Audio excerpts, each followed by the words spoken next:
Hey everyone, it's Kale from Scud Style, and today I'm bringing a much requested video, which is NoFap diet considerations, based on my research and personal experience. So the research I'm going to be doing today, or presenting today anyway, is from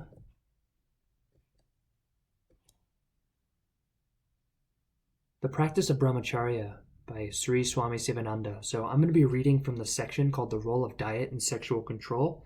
And I went ahead and made some notes and made some slides and things so that it'd be easier to follow along for you guys. And just a quick disclaimer, this is not my advice. This is coming from a book, an Eastern book. And then at the end of all this, I'm going to apply my own and share my own experience and thoughts on all this. But I'm simply sharing research and my own experience. It's not intended to be a substitute for professional medical advice. So anytime you're switching your diet, go ahead and make sure you check in with your healthcare professional. And so let's begin. So the diet and its role in sexual control. Diet plays a prominent part in keeping up brahmacharya. Purity of food brings purity of mind. That power which connects the body and the mind is present in the food that we take. Various kinds of food have various effects on the mind. There are certain kinds of food that make the mind and the body very strong and steady.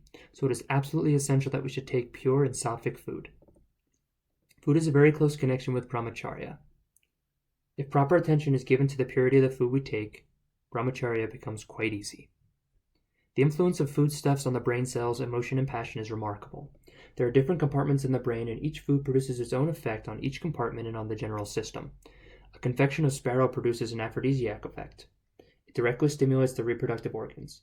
Garlic, onions, meat, fish, and eggs stimulate passion. Mark how elephants and cows that live on grass are quiet and peaceful, and how tigers and other carnivorous animals that live on meat are turbulent and ferocious.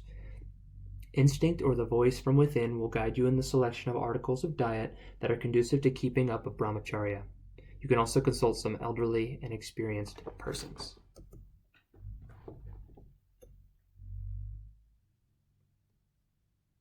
So sattvic food.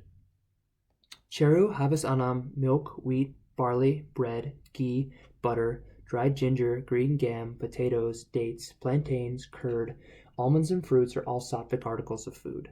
Cheru is a mixture of boiled white rice, ghee, white sugar, and milk. Havas anam is also a similar preparation. This is very useful for spiritual aspirants. Milk is a perfectly good food by itself, containing as it does the different nutritive constituents in a well-balanced proportion. This is an ideal food for yogins and brahmacharyans.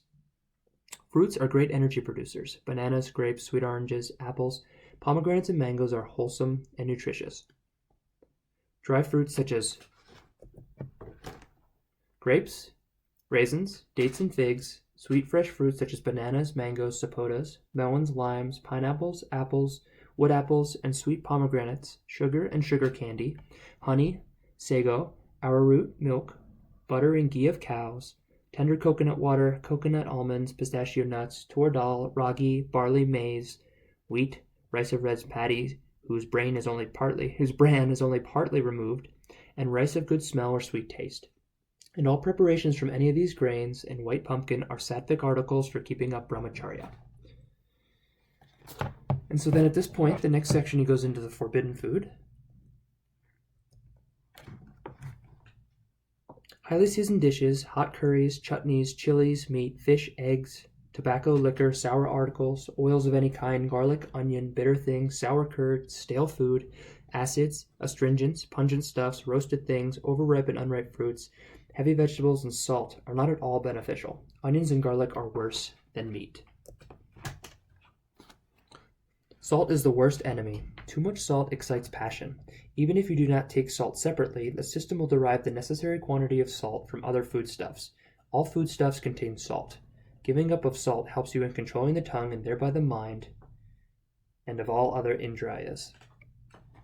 All kinds of peas and beans, both fresh and fried, black grain, Bengal gram, horse gram, sprouted grains, mustard, all sorts of chilies, asafoetida, lentils, brinjals, lady's finger, cucumbers, Malabar nightshades, both white and red, bamboo shoots, papaw fruit, drumsticks, all variety of gourds such as white gourd, snake gourd, and squash gourd, radish, leeks, mushrooms of all kind, things fried in oil or ghee, pickles of all sorts, fried rice, Sesame seeds, tea, coffee, cocoa, all kinds of vegetables, leaves, roots, fruits, and foodstuffs that create wind or indigestion, grief, pain, or caustiveness or other sicknesses.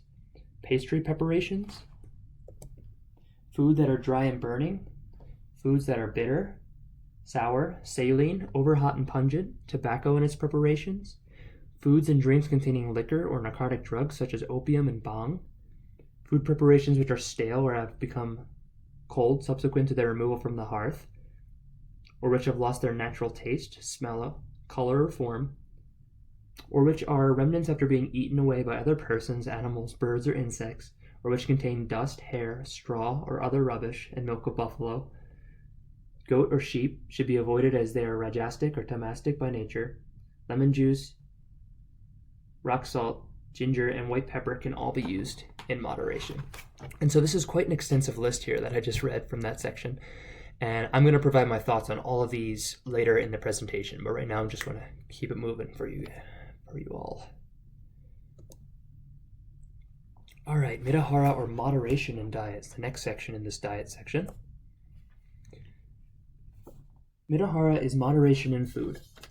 Take wholesome sattvic food, half stomachful. Fill a quarter with pure water. Allow the remaining part free. This is Mitahara. Brahmacharyans should take Mitahara only. They should be very careful about their night diet. They should never overload the stomach at night. Overloading is the direct cause for nocturnal emissions. And I bolded and highlighted that because there's a lot of people asking about how to prevent wet dreams. Here's a direct cause that this guru is kind of promoting here. So,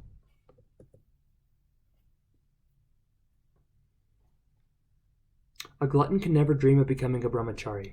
Control of tongue is sine qua non if you want to control lust.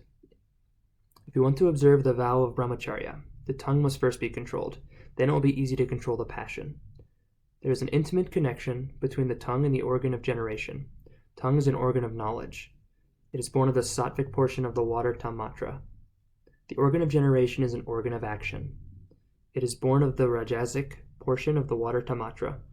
These are sister organs as the source is the same. If the tongue is stimulated with rajasic food, at once the reproductive organ also gets excited. There should be a selection and restriction in diet. The food of brahmachari must be simple, bland, spiceless, non-irritating, and non-stimulating. Moderation in food is very necessary. Stuffing the stomach is highly deleterious. Fruits are highly beneficial. You should take food only when you are really hungry. The stomach will deceive you sometimes. You may have false hunger. When you sit for taking meals, you will have no appetite and no relish. Dietetic restrictions and fasting are all very useful auxiliaries in controlling the camel mind and in the attainment of brahmacharya. You should not ignore them or make light of them on any account. And then we get into the final section of this dietary, fasting, a purificatory exercise. Fasting controls passion. Fasting destroys sexual excitement. It calms the emotions. It controls the indriyas also. Passionate young men and ladies should take recourse to occasional fasting. It will prove highly beneficial. Fasting is a great tapas. It purifies the mind. It destroys a great multitude of sins. Shastras prescribe Chandranaya Vrata, Krichara Vrata, Ekadasi Vrata, and Pradosha Vrata for the purification of the mind. Fasting controls particularly the tongue, which is your deadly enemy. When you fast, you do not allow the mind to think of delicious dishes, because then you do not derive much benefit. Fasting overhauls the respiratory, circulatory, digestive, and urinary systems. It destroys all the impurities of the body and all sorts of poisons. It eliminates uric acid deposits. Just as impure gold is rendered pure by melting it in the crucible again and again, so also the impure mind is rendered purer and purer by fasting again and again. Young, robust brahmacharians should observe fasting whenever passion troubles them. You will have a very good meditation during fasting as the mind is calm. The chief object in fasting is to practice dhyana rigorously during the period as all the indriyas are calm. You will have to withdraw all the indriyas and fix the mind on God. Pray to God for guiding you to throwing you to the flood of the light of the path. Say to Bhav, O God, guide me, protect me, protect me. You will get purity, light, strength, and knowledge. Fasting is one of the 10 canons of yoga. Avoid excessive fasting. It will produce weakness. Use your common sense. Those who are not able to observe a full fast can fast 9 or 12 hours and can take milk and fruits in the evening or at night. During fasting, the internal digestive organs such as the stomach, the liver, and the pancreas take rest. Epicureans, gluttons, and those who are tireless eaters do not allow rest for the organs for even a few minutes. Hence, these organs get diseased soon. Diabetes, albuminuria, dyspepsia, and hepatitis are all due to overfeeding. After all, man wants very little on this earth. 90% of the people in this world take more food than what is absolutely necessary for the body. Overeating has become their habit. All diseases take their origin in overeating. An occasional complete fast is a great desideratum for all to keep up good health, relieve the internal organs, and maintain brahmacharya. Diseases that are pronounced incurable by allopaths and homeopaths are cured by fasting. Fasting develops willpower. It increases the power of endurance. Manu, the Hindu lawgiver, prescribes in his code the remedy of fasting for the removal of the 5 capital sins also. It is better to drink a large quantity of water, either tepid or cold, according to the temperament and inclination, during fasting. It will flush out the kidneys and remove the poison of all sorts of impurities in the body. In Hatha Yoga, it is termed as Gata Suddhi, or purification of the flesh pot, the physical body. You can add half a teaspoon of soda bicarbonate to the water. Those who fast for 2 or 3 days should not break the fast with any solid food. They should take some kind of fruit juice, either sweet orange or pomegranate juice. They should sip the juice slowly. They can take an enema daily during the fasting. Fast for a day to start with, then slowly increase the number of days according to your strength and capacity. In the beginning, you may feel a slight weakness. The first day may be very tiring. You will feel real ananda, bliss, on the 2nd or 3rd day. The body will be very, very light. You can turn out more mental work during fasting. Those who are in a habit of fasting will rejoice. On the first day, the mind will tempt you with a variety of ways to eat or the other. Stand firm. Be bold. Curb the mind at once when it hisses or raises its hood. Do more japa and garayati or any mantra during fasting. Fasting is more spiritual kriya than a physical kriya from the viewpoint of health. You'll have to utilize the fasting days for higher spiritual purposes and in contemplation of God. Always entertain thoughts of God. Dive deep into the problems of life, such as why and wherefore of the universe. Inquire, who am I? Who is the Atman and the Brahman? What are the ways and means to attain knowledge of God? How to approach him? Then realize your Nijanda state and rest in the purity forever and ever. Peace be unto all beings.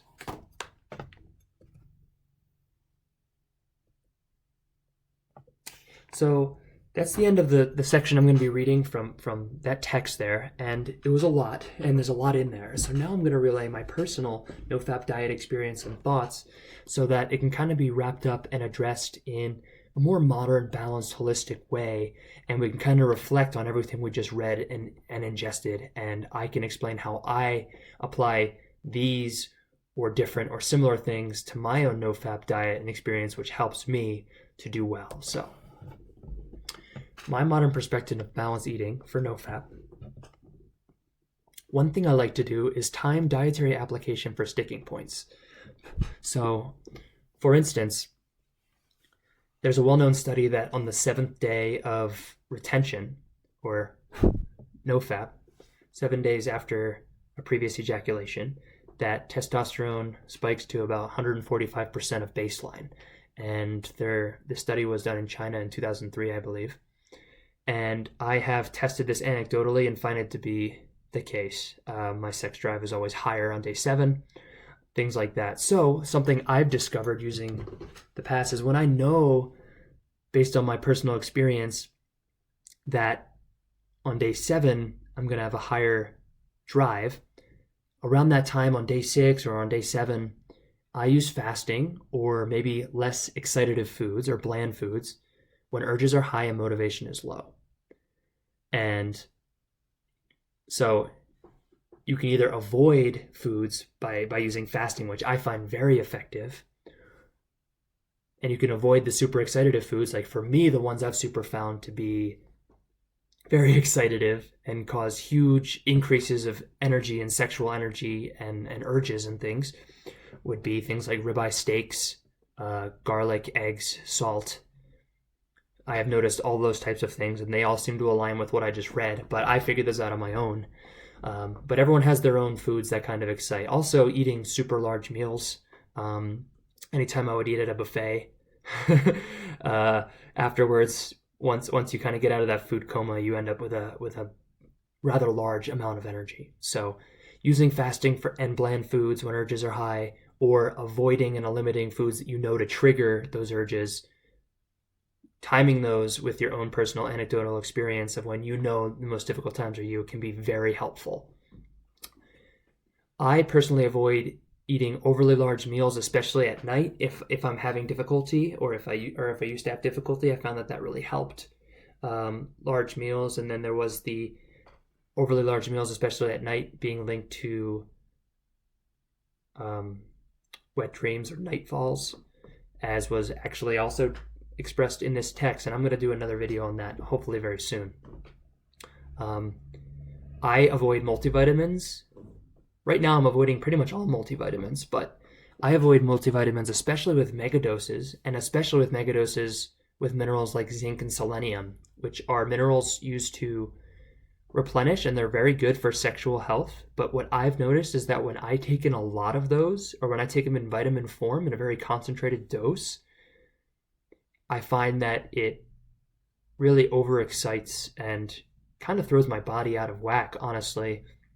I find that rebuilding jing and energy and essence through just wholesome food, eating foods high in zinc and selenium, but not necessarily megadosing zinc or selenium in an artificial form, or in a concentrated form, even if it is from a natural kind of vitamin, really helps me. So things like seafood, shrimp, scallops are very high in beneficial ingredients, crab, lobster, as well as cuts of quality meat from good sources, non-factory farmed meat, grass-fed, and things like that. So there's a lot of, in this discussion of this book and this section, there's a lot of talk about avoiding all kinds of these things at all costs, and I think it's more about balance, especially in our modern world, and finding when to apply and when to eat those foods, and when to kind of pull the reins back on them a little bit, so that you can continue to maintain the right amount of sexual energy for you that you can kind of handle and control, so that you can transmute it later on. So I found those to be very helpful. I am not a vegetarian, but there can be times when I eat less meat than I normally would if my sexual energy is already very high. And so moving on, I personally prefer fruits over vegetables for nutrition, and don't villainize or fear sugar in any of the forms. Sucrose, fructose, glucose, lactose, galactose, etc. Done a lot of study on these types of things, and there are researchers like Ray Peat that I don't fully do everything that they kind of advocate, but I have experimented with that a lot and find that I personally do better health-wise, digestion-wise, nutrition-wise, assimilation-wise with fruits over vegetables.